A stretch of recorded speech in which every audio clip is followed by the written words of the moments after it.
Good morning बच्चों। आज हम उत्तल दर्पण के किरण आरेख बनाना सीखेंगे। देखो ये किरण आरेख कौन से होते हैं, ये पेज नंबर 181 पे देखो, ये उत्तल दर्पण है। ये उत्तल दर्पण का एक किरण आरेख है, इसको हम पहले बनाना सीखते हैं। तो यहाँ पे हम क्या करेंगे, यहाँ पे एक डॉट लगाया, इधर हम डॉट लगाएंगे। 4 सेंटीमीटर हमने अपने कंपास को खोला, ये देखो 4 सेंटीमीटर है, 0 से लेकर 4 तक 4 सेंटीमीटर हमने अपने कंपास को खोला। जो डॉट लगाया था हमने, इस पे हमने अपनी कंपास की नोक रखी और यहाँ से इसको हमने बराबर बराबर ऊपर और नीचे, इस लाइन ये है तो 1 2 3 लाइनों ऊपर और 1 2 3 लाइनें हमने नीचे, हमने इसको ले आए हैं। यहाँ पे हमने अब ये मुख्य अक्ष खींचेंगे, ये डॉट लगाया था हमने, ये वक्रता केंद्र है उत्तल दर्पण का। अब इसको हमने ये प्रकार से तो हमने बना लिया, चाप लगा लिया हमने 4 सेंटीमीटर पे। इसके हम इस तरफ हम शेड कर देंगे तो ये उत्तल दर्पण बन जाएगा। और यहाँ पे हम ये लाइन खींचेंगे, वक्रता केंद्र से होकर जाने वाली लाइन को मुख्य अक्ष कहते हैं। ये मैंने तुम्हें लेक्चर 1 में बताया था। तो ये लाइन मुख्य अक्ष हो गई। अब हमारा ये यहाँ पे है 4 सेंटीमीटर, देखो हमने 4 सेंटीमीटर चाप लगाया था। ये हो गया हमारा C, और 4 का आधा होता है 2, ये बिंदु लगाया एक 2 पे हमने, थोड़ा सा यहाँ रखो इसको, और यहाँ पे हमने 2 पे एक बिंदु लगाया, ये वाला, ये क्या होगा इसका फोकस,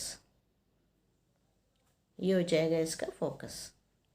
अब मुख्य अक्ष हमारा ये वाला है, मुख्य अक्ष के समांतर लाइन कौन सी होगी, ये मुख्य अक्ष है हमारा, मुख्य अक्ष के समांतर लाइन हमारी ये होगी, ये हमारी हो गई मुख्य अक्ष के समांतर लाइन।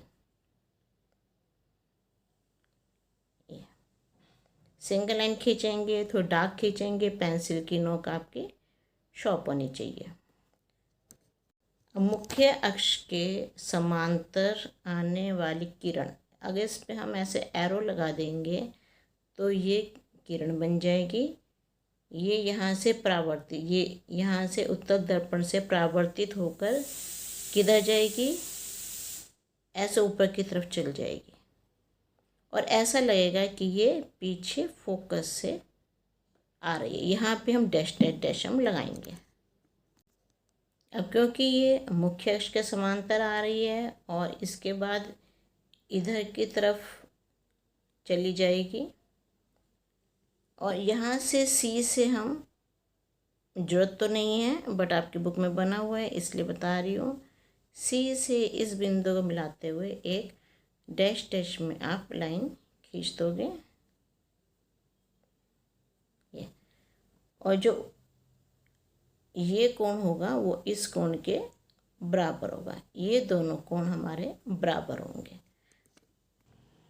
तो इसमें क्या लिखें हम, उत्तल दर्पण के मुख्य अक्ष के समांतर, ये हमारा उत्तल दर्पण है, ये हमारा उत्तल दर्पण है। उत्तल दर्पण के मुख्य अक्ष के समांतर प्रकाश किरण, ये मुख्य अक्ष है हमारा, ये वाला, ये हमारा मुख्य अक्ष, इसके समांतर प्रकाश किरण ये वाली आ रही है। परावर्तन के पश्चात जब ये लेंस से टकराएगी तो लेंस से टकरा के ये परावर्तित हो जाएगी, उसी वापसी चल जाएगी, परावर्तित हो जाएगी। परावर्तन के पश्चात मुख्य फोकस से अपसरित, मुख्य फोकस ये वाला आपका, मुख्य फोकस से अपसरित होती हुई, जैसे ये लगेगा कि अगर इसको पीछे, जो ये परावर्तन के पश्चात गई है ये लाइन, अगर इसको पीछे की तरफ बढ़ाएंगे तो लगेगा ये फोकस से आती हुई प्रतीत हो रही है, तो ये लगेगा मुख्य फोकस से अपसरित होती प्रतीत होगी। ठीक है, समझ आ गया कि ये मुख्य अक्ष के समांतर ये जो किरण आ रही है हमारी, ये परावर्तित होकर इस रूट पे चली जाएगी, ऐसे चली जाएगी और ऐसा लगेगा कि ये मुख्य फोकस से आ रही है। अगर इस लाइन को हम पीछे की तरफ बढ़ाएंगे तो ऐसा लगता है कि ये मुख्य फोकस से आ रही है। और अपसरित का मतलब होता है फैलना, कि ये फैल रही है, उधर जा रही है, दूर जा रही है इससे। अब इसके बाद हम ये प्रकाश किरण बनाना सीखेंगे, ये किरण आरेख बनाना सीखेंगे हम। इसके लिए फिर से हम 4 सेंटीमीटर की हम कंपास अपनी खोलेंगे। यहाँ पे एक हम बिंदु लगा देंगे, इधर बिंदु लगाएंगे, ये वक्रता केंद्र होगा हमारा। 4 सेंटीमीटर हमने ये नाप के प्रकार अपनी खोली। अब यहाँ पे प्रकार की नोक रखेंगे हम, ये यहाँ पे प्रकार की नोक रखेंगे। जैसे ये इसके सामने है बिल्कुल, तो 3 लाइनें नीचे आ जाओ और 3 लाइनें आपकी ऊपर की तरफ हम बना लेंगे। अब हम इसमें मुख्य अक्ष बनाएंगे। सी से होती हुई, वक्रता केंद्र से होती हुई जो लाइन जाती है उसको हम मुख्य अक्ष कहते हैं। और दर्पण के जिस बिंदु से होके जाएगी उसको हम कहेंगे पी। पी मतलब ध्रुव। अब इसको दर्पण की शेप देंगे, कैसे? पॉलिश कर देंगे। पॉलिश हम यहाँ तो नहीं कर सकते, तो हम ऐसे लाइनें खींच देते हैं, इससे मतलब कि पॉलिश हो गई हमारी इस तरफ। अब यहाँ पे इसका हम फोकस बनाएंगे। 4 सेंटीमीटर है ये, तो 2 सेंटीमीटर पे एक डॉट हम लगा देंगे, इसको हम एफ फोकस है ये हमारा। अब यहाँ से हम ये कहेंगे, मैंने यहाँ डॉट लगा दिया कि कोई अगर किरण फोकस की तरफ आ रही है तो ये तो डार्क खींची। अब इसके आगे, क्योंकि ये दर्पण का पीछे का हिस्सा है, तो ये डैश डैश में है। एक किरण आई यहाँ पे हमारी दर्पण की तरफ आई और ये परावर्तित होकर मुख्य अक्ष के समांतर चली जाएगी। ये रूल होता है कि जो भी किरण फोकस की तरफ आती है वो दर्पण से परावर्तित होकर मुख्य अक्ष से के समांतर चली जाती है। मुख्य अक्ष हमारा ये वाला है। थोड़ी सी इस लाइन को और डार्क कर देते हैं हम। खींचोगे सिंगल लाइन, ये बार बार नहीं करोगे, थोड़ी डार्क हो गई है। अब इसमें है उत्तल दर्पण के मुख्य फोकस की ओर निर्देशित किरण। मतलब उत्तल दर्पण है ये हमारे पास, इसमें मुख्य फोकस ये वाला है। इसकी तरफ जो किरण आ रही है, इसकी तरफ जो किरण आ रही है वो परावर्तन के पश्चात मुख्य अक्ष के समांतर निकलेगी। यहाँ से परावर्तित होकर मुख्य अक्ष के समांतर वापस हो जाएगी। अब इसको क्या करेंगे, सी और इसको मिलाते हुए एक, जैसे अभी हमने पिछले वाले में खींची थी किरण आरेख में, वैसे हम यहाँ पर खींच देंगे। ये सी और ये जो जहाँ पे ये कट रही हैं। अब ऊपर का आई कोण और नीचे का कोण आर, आपतन कोण इजिकल टू परावर्तन कोण। यही चीज़ आप लोग ऊपर भी लिख लेना है, इस वाले में लिखना रह गया था, आई इजिकल टू आर। तो जो भी किरण फोकस की तरफ आती है वो दर्पण से परावर्तित होकर मुख्य अक्ष के समांतर वापस चल जाती है। अब तीसरे नंबर पर हम ये वाला किरण आरेख सीखेंगे। इसके लिए हमने एक डॉट लगाया, यहाँ पे सी लिखा उसका नाम।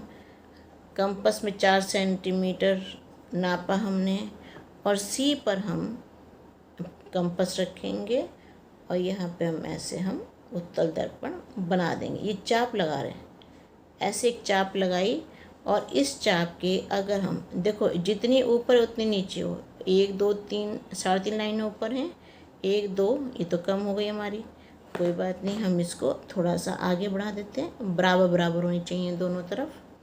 और अगर हम इसको इस तरफ पॉलिश कर देंगे तो ये उत्तल दर्पण बन जाएगा। ये पॉलिश कर दिया हमने इसको। अब हम यहाँ पे मुख्य अक्ष बनाएंगे। एक ही बार लाइन खींचोगे, थोड़ी डार्क खींचोगे। अब देखो थोड़ा सा बिंदु सी दिख रहा है, तो फिर तभी लाइन दिखेगी हमें अगर हम थोड़ी सी लाइन देखते हुए छोड़ेंगे तो। और यहाँ पे हमें क्या करना है, इसको जैसे ये 4 है तो इसका आधा हमारा हो जाएगा 2, और 2 जो है हमारा यहाँ पे F आ जाएगा। ये आ गया हमारा F।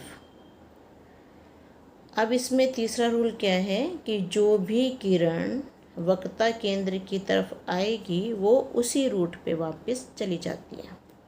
तो यहाँ से हम बनाते हैं।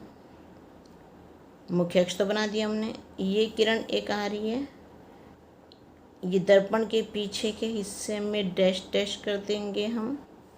ये किरण यहाँ आ रही है और इसी रूट पे ये किरण वापसी चली जाएगी। अब समझो इसको। उत्तल दर्पण के वक्रता केंद्र की ओर, ये उत्तल दर्पण है हमारे पास, ये इसका ध्रुव है P। उत्तल दर्पण के वक्रता केंद्र की ओर निर्देशित किरण। अब ये किरण यहाँ से देखो तो इसकी ये वक्रता केंद्र तक जाएगी ये किरण, तो वक्रता केंद्र की ओर निर्देशित हो रही है, उसकी तरफ जा रही है, लेकिन बीच में लेंस आ गया तो उससे परावर्तित होकर इसका वापस जाना पड़ेगा। परावर्तन के पश्चात उसी पथ के अनुदिश, जिस रास्ते पे आ रही है उसी पथ के अनुदिश वापस परावर्तित हो जाती है। इस रास्ते पे आ रही थी ये किरण, यहाँ तक जाना था इसने, बट लेंस दर्पण बीच में आ गया तो ये परावर्तित होकर यहीं इसी रास्ते से वापस चली गई। अब नेक्स्ट हम इसके लिए हमने एक डॉट लगा लिया, C उसका नाम रख दिया। अब कंपास से हम बनाएंगे। आपकी इसमें कंपास टाइट होनी चाहिए सभी चित्र बनाने में, और जितनी लाइनें नीचे हों, जैसे 1 2 3 3.5 ऊपर चली गई तो 1 2 3 3.5, ये थोड़े से इसको आगे बढ़ा देते हैं। दोनों तरफ बराबर बराबर होने चाहिए, पेंसिल की नोक शार्प होनी चाहिए।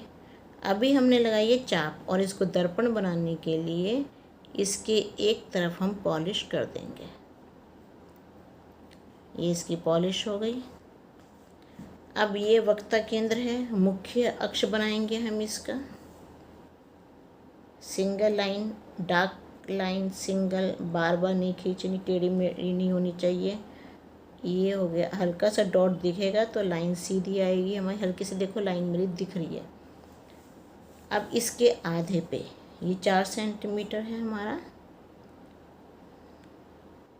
4 से थोड़ा सा कम लग रहा है, कोई बात नहीं, ज़रा सा और आगे, बस एक पॉइंट आगे और बढ़ाना है।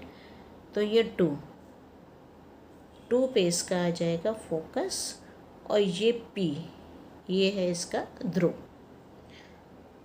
अब जो किरण जिस कोण से दर्पण पर गिरती है उसी कोण से वो किरण वापस चली जाएगी। अब इसके लिए अगर मेरे पास D नहीं है इस टाइम, तो मैं क्या कर रही हूँ, मैंने यहाँ पे स्केल कहीं भी सीधा रखो, चलो इसके पास में सीधा रख दिया मैंने स्केल। देखो दर्पण के P बिंदु से छूता हुआ स्केल बिल्कुल सीधा होना चाहिए, टेढ़ा नहीं होना चाहिए स्केल। अब 2 डॉट ऊपर, जैसे मुख्य अक्ष से एक लाइन छोड़ के यहाँ एक डॉट लगा दिया। अब मुख्य अक्ष से नीचे भी एक लाइन छोड़ के एक डॉट लगा दिया। 2 डॉट मैंने इस पर लगा दिए स्केल से, बिल्कुल सीधा स्केल रखा हुआ है। D नहीं है तो कोण नाप नहीं सकती मैं, तो ये तरीका आसान है। अब क्या करूँगी मैं, ये P का बिंदु ये वाला है और डॉट ये है। P को और डॉट को मिलाते हुए मैं एक लाइन खींच लूँगी।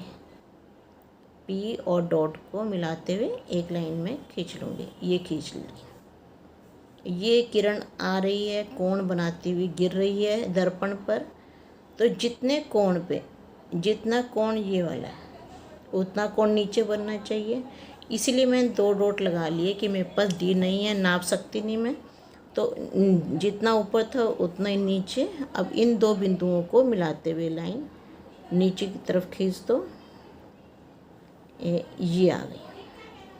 तो जितना कोण ऊपर बना उतना ही कोण नीचे बन गया। ये आई आपतन कोण और आर है परावर्तन कोण। उत्तल दर्पण के बिंदु P, ये उत्तल दर्पण है, इसका बिंदु ये P है। इसे कहते हैं दर्पण का ध्रुव। जो P होता है वो दर्पण का ध्रुव होता है।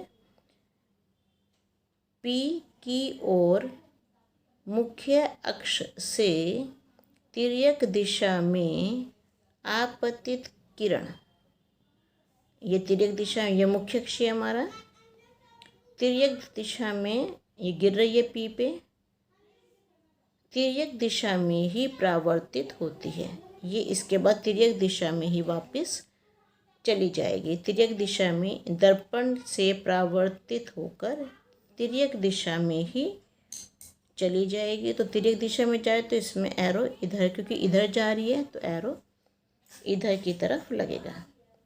तो ये आपके उत्तल दर्पण के किरण आरेख हो गए हैं आज। कल हम इसका प्रतिबिंब बनाने सीखेंगे और आपको मंथली टेस्ट में ये सारे जितने भी आपका है पेज नंबर 188, जहाँ लिखा ना प्रकाश का अपवर्तन, इससे ऊपर तक का, इससे यहाँ तक का सारा कोर्स आपको मंथली टेस्ट में आएगा। स्टार्टिंग से यहाँ तक का अपवर्तन वाला नहीं आएगा, मतलब लेंस का कुछ नहीं आएगा।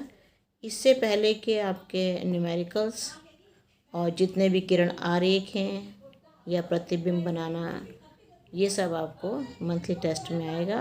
और साथ में केमिस्ट्री में रासायनिक अभिक्रियाएं आएंगी। इनकी प्रैक्टिस करना। Okay, thank you.